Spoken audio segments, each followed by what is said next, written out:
दोस्तों आज मैं आपको ब्लैकआउट के बारे में बताऊंगा कि ब्लैकआउट का उद्देश्य क्या होता है, ब्लैकआउट कब होता है, इससे पहले भारत में ब्लैकआउट कब कब हुआ है, जो सरकार ने आदेश दिया है कि 7 तारीख को मॉक ड्रिल करेंगे ब्लैकआउट संबंधित चीजों की, उसके बारे में भी जानकारी बताऊंगा।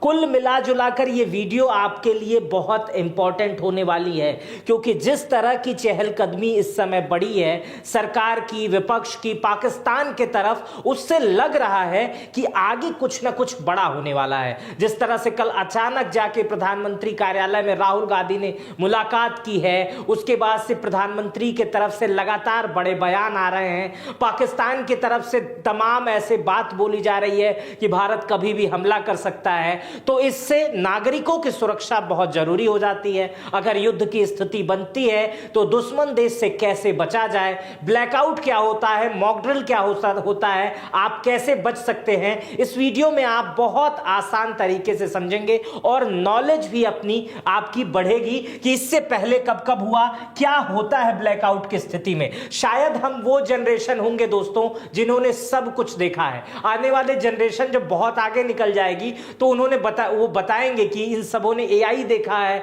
कोरोना देखा है, बड़ी से बड़ी महामारी देखी है और युद्ध भी देख ले रहे हैं, हो सकता है इसके बाद द्वितीय तृतीय विश्व युद्ध भी देख ले। मतलब बहुत कुछ हम लोगों ने देखा है। हम लोग बगैर फोन के भी रहे हैं और आज के समय में बगैर फोन के रह भी नहीं सकते हैं। ये तमाम चीजें हम लोगों ने देखी है। तो चलिए शुरू करते हैं। पहले आदेश मैं आपको बताता हूं, जो आदेश आया है गृह मंत्रालय का, सरकारी आदेश है, उसमें क्या क्या होना है, उसके 5 पॉइंट आउट मैंने नोट किए हैं। इस 5 पॉइंट आउट को समझिए कि क्या होगा मॉक ड्रिल के दौरान। सबसे पहले एयर रेड वार्निंग सायरन को चालू किया जाएगा। इसका मतलब होता है हमले की चेतावनी देने वाला सायरन। ये कई तरह से बजता है। पहला सायरन जब बजता है तो आपको नजदीकी सुरक्षित जगह लेनी रहती है। दूसरा सायरन उससे भी ज्यादा आपको सतर्क करने के लिए होता है।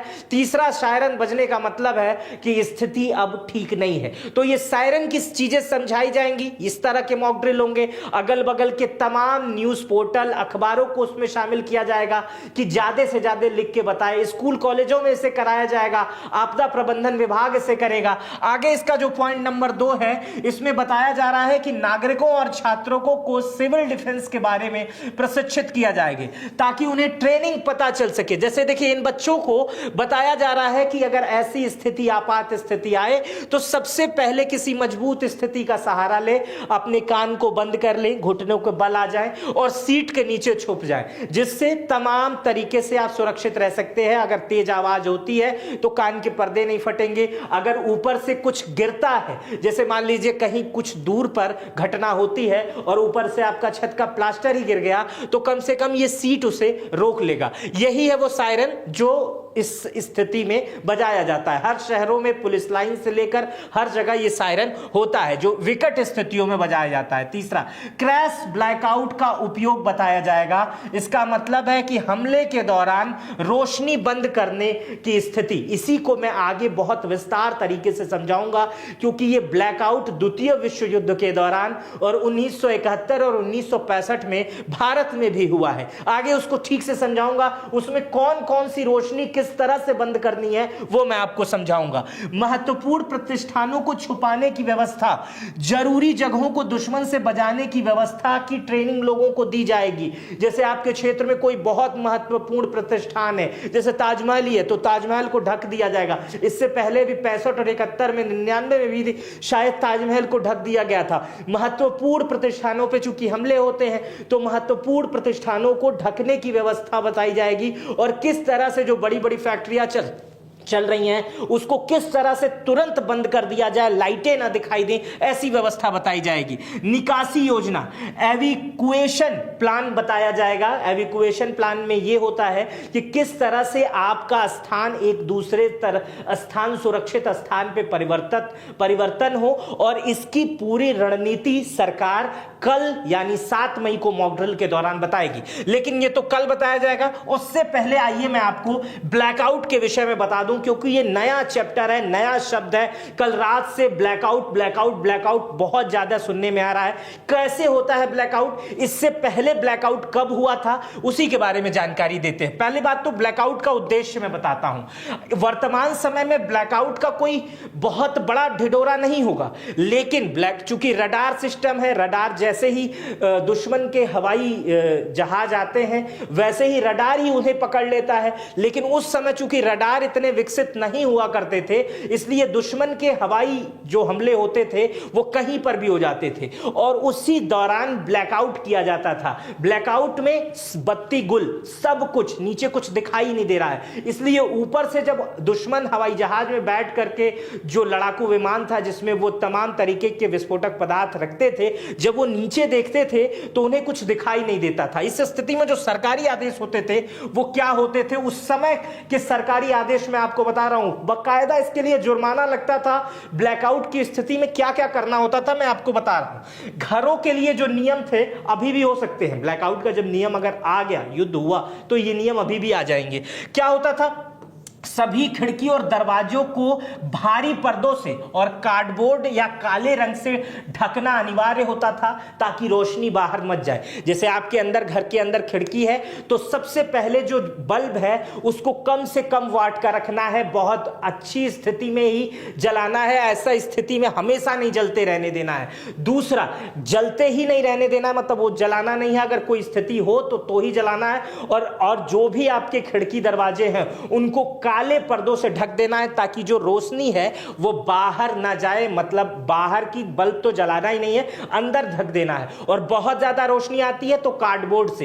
ये उस समय बता रहा हूं 1939 में इसको लेकर सरकार ही काले पर्दे लोगों को बांटती थी और कार्डबोर्ड बांटती थी ताकि लोग अपने घरों में इसे लगा सके। दूसरा, स्ट्रीट लाइट, जो बाहरी सार्वजनिक नियम होते थे, स्ट्रीट लाइट पे काली पन्नियां बांध दी जाती थी ताकि उसकी रोशनी डिम हो जाए, जो नीचे के लोगों को ही दिखाई दे, ऊपर के लोगों को ना दिखाई दे। कुछ जगह तो उस पे जो सफेद रंग का होता था उस पे काले पेंट कर दिए जाते थे ताकि अगल बगल का आदमी देख सके कि वहां लाइट जल रही है, लेकिन वो लाइट बहुत दूर तक आसमान में ऊपर ना दिख सके ताकि हवाई हमले ना हो सके। तीसरा जो नियम होता था दुकानों और कारखानों के लिए, बड़ा अजीब लगेगा जो दुकानदार हैं उनको मैं बता दूं, दुकानों और कारखानों के लिए नियम ये होता था, कारखानों की जितनी लाइटें होती थी, जितने शीशे होते थे, सब पूरे काले कर दिए जाते थे और अंदर कृत्रिम रोशनी में, धीमे रोशनी में लोगों को काम करना पड़ता था। और उसके बाद से जो दुकानें होती थी, तो दुकानें वो खुली रहती थी, लेकिन उसके शटर डाउन होते थे। आवाज जो हो, आवाज से आवाज का कॉम्बिनेशन होता था, जैसे आप कर्फ्यू के दौरान देखते होंगे या आप कोरोना के दौरान भी वो चीजें देख चुके होंगे, या जो शराब खरीदने के शौकीन होंगे वो 10 बजे से पहले शराब की दुकान जिस तरह शटर गिरा के अंदर से शराब बेचते, वैसी स्थिति आ जाती है। लाइट अंदर नहीं जलानी होती है। बाहर वाला कहेगा भैया 1 किलो चीनी दे दीजिए, अंदर वाला कहेगा ठीक है, वो फिर उसके बाद धीरे से नीचे से पैसा देगा, धीरे से नीचे से चीनी देगी। दुकान बंद करने के आदेश होते थे क्योंकि दुकान अगर खुलेगी तो लाइट की स्थिति आ जाएगी। आपके पर्सनल कार के साथ क्या स्थिति होती थी वो मैं आपको बता दे रहा हूं। जो पर्सनल कार होती थी उसकी हेडलाइट के आगे काली रंग की फिल्म लगा दी जाती थी, काले स्टिकर चिपका दिए जाते थे, नहीं कुछ होता था तो काले रंग से पेंट कर दिया जाता था। जो इंडिकेटर होते थे उसको भी उसी रंग से पेंट कर दिया जाता था।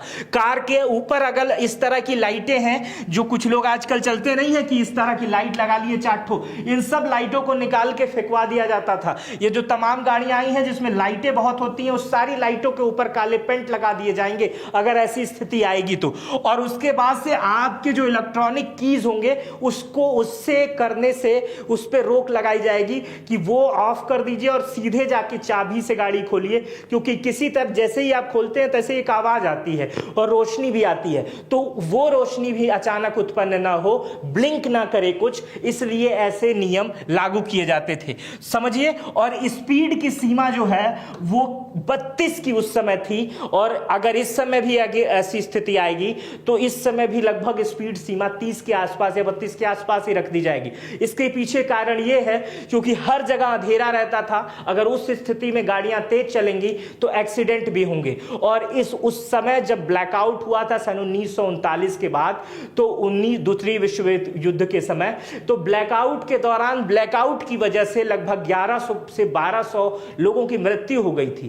केवल दिखने की ना की वजह से तमाम अलग अलग तरीके के एक्सीडेंट हुए थे, जिससे लोग बगैर देखे एक दूसरे को देख नहीं पाते थे, जिससे एक्सीडेंट हो जाता था, जिससे उन्हें जान माल की हानि होती थी। आइए समझते हैं कि ब्लैकआउट को निगरानी करने के लिए कैसे नियम उस समय बनाए गए थे और अब कैसे बनाए जा सकते हैं। जैसे भारत में ब्लैकआउट हो तो आपदा प्रबंधन संबंधित लोग, पुलिस संबंधित लोग उसकी निगरानी करने के लिए बकायदा एक टीम बनाई गई थी, उस समय भी इस समय भी। उस समय जो है ब्लैकआउट को नियमों को पालन सुनिश्चित कराने के लिए नागरिक एयर रेड प्रिकॉशन वार्डन तैनात किए गए थे। ये वार्डन रात में गश्त करते थे, किसी इमारत या वाहन से रोशनी की झलक दिखने पर कार्रवाई करते थे। उल्लंघन करने वालों पर भारी जुर्माना लगाया जाता था, अदालत में पेशी करना पड़ता था, और ब्रिटेन की एक महिला को ब्लैकआउट नियम तोड़ने के दौरान बड़ा जुर्माना भी लगाया गया था। तो आप समझिए, ब्लैकआउट का जब नियम आ जाएगा तो पुलिस ही कहेगी नहीं नहीं लाइट बंद करो, पूरा अंधेरा ही छा जाएगा,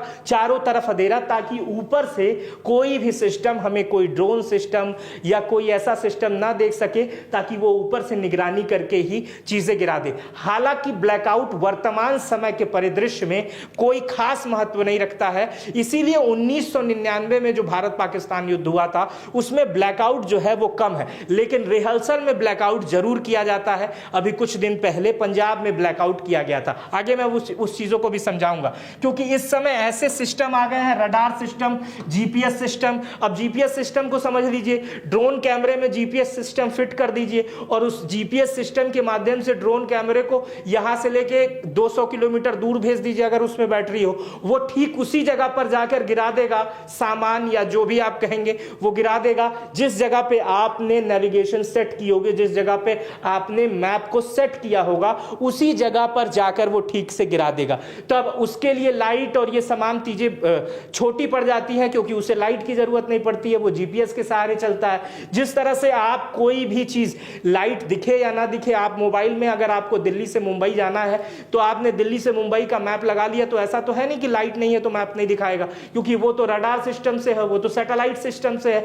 तो सैटेलाइट सिस्टम आने के बाद, रडार सिस्टम आने के बाद ये चीजें थोड़ी सी हल्की हो गई हैं, लेकिन युद्ध के दौरान हर वो चीजें बरती जाती हैं जिससे नागरिकों की सुरक्षा हो। ब्लैकआउट इसी को कहते हैं। और द्वितीय विश्व युद्ध के दौरान और 1971 और 1965 में भारत में इसका भरपूर उपयोग हुआ है। कब कब हुआ है द्वितीय विश्व युद्ध के दौरान, ये मतलब कब कब हुआ है ब्लैकआउट, ये मैं आपको बता देता हूं। द्वितीय विश्व युद्ध के दौरान 1939 से 1945 के बीच जब द्वितीय विश्व युद्ध चल रहा था, हालांकि भारत की उसमें कोई बहुत बड़ी भूमिका नहीं थी, लेकिन फिर भी भारत में ब्लैकआउट किया गया था। भारत के कोलकाता, चेन्नई, अन्य तटीय इलाकों में ब्लैकआउट की स्थिति थी। दूसरी बार ब्लैकआउट भारत पाकिस्तान युद्ध 1965 में हुआ था। इस युद्ध में अमृतसर, दिल्ली जैसी जगहों को पूर्ण रूप से अंधेरे में बदल दिया गया था, कुछ भी नहीं दिखाई देता था, पूर्ण रूप से एकदम शून्य रोशनी, ऊपर से देखने पे कुछ भी नहीं दिखाई देता था। उसी तरह 1971 में भी सबसे ज्यादा ब्लैकआउट हुआ था, और यह स्थिति थी मुंबई, कोलकाता, अमृतसर, दिल्ली जैसे प्रमुख शहरों को पूर्ण रूप से ढक दिया गया था। और अभी कुछ ही दिन पहले ब्लैकआउट हुआ है, और यह 4 मई को पंजाब के फिरोजपुर में हुआ है, 30 मिनट के लिए ब्लैकआउट। और उस समय 30 मिनट के लिए पूरे फिरोजपुर को अंधेरे में कर दिया गया था, और सैटेलाइट इमेज या ऊपर से देखने पर नीचे सिर्फ अंधेरा ही अंधेरा दिखाई दे रहा था, कुछ भी नहीं दिखाई दे रहा था। और 1999 में ब्लैकआउट, मैंने शुरुआत में ही बताया कि 1999 में ऐसी स्थिति, रडार सिस्टम विकसित हो चुका था, तमाम चीजें थी, इसलिए ब्लैकआउट तो किए गए थे, लेकिन सीमावर्ती इलाकों में ही ब्लैकआउट किए गए थे और उसका बहुत ज्यादा असर देखने को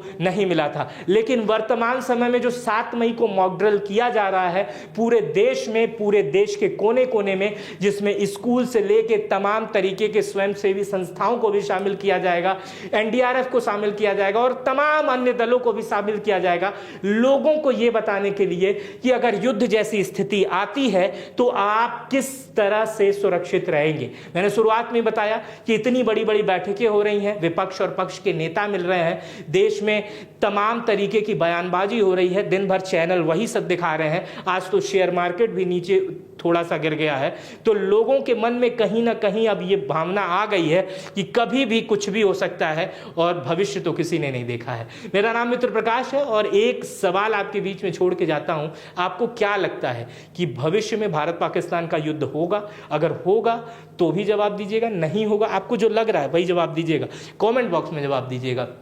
अपना बेहद ख्याल रखिएगा। बहुत